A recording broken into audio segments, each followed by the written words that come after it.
I have the opportunity to see a lot of different Laravel projects. I join teams as a consultant, maybe work with them for a month or two, and then move on to the next project. So as a result, I've developed some patterns that I've observed which tend to lead to problems.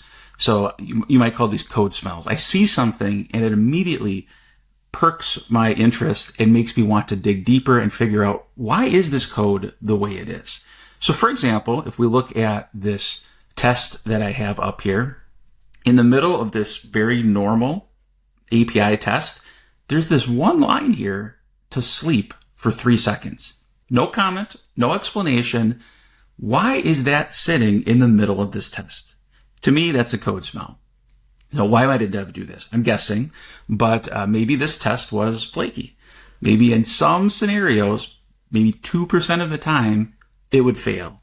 And instead of getting to the underlying problem, the developer realized, hey, if I just add a sleep command here for 3 seconds, the test always passes. Sure, it's a little bit slower. I don't know why it passes, but it does pass. Let's move on to the next thing. So to me, that's a code smell because it's masking the underlying problem. And maybe this started out as sleeping for 1 second, and then it still failed maybe a 0.5% of the time instead of the 2% before. And then it got bumped to 2, and then it got bumped to 3. Because again, we're not dealing with the underlying problem. We're just papering this fix on top of it, and everything is good. So that's something I'm talking about.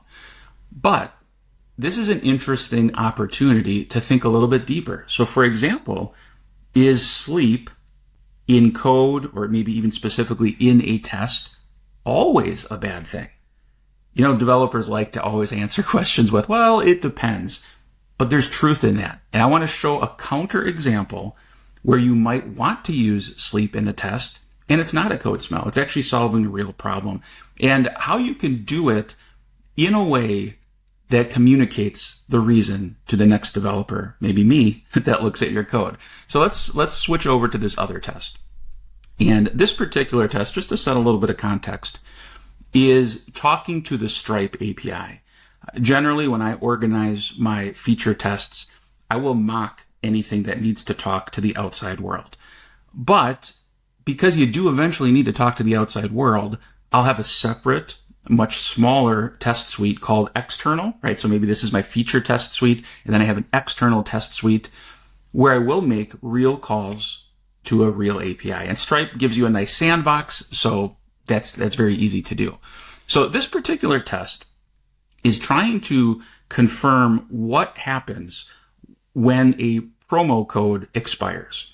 And so in order to do this test, I need to set up a promo code that has expired. Now, the Stripe API does not let you do that, right? Why would it let you create something that is immediately already invalid? So here's the solution that I came up with. I will create a promo code just 2 seconds in the future.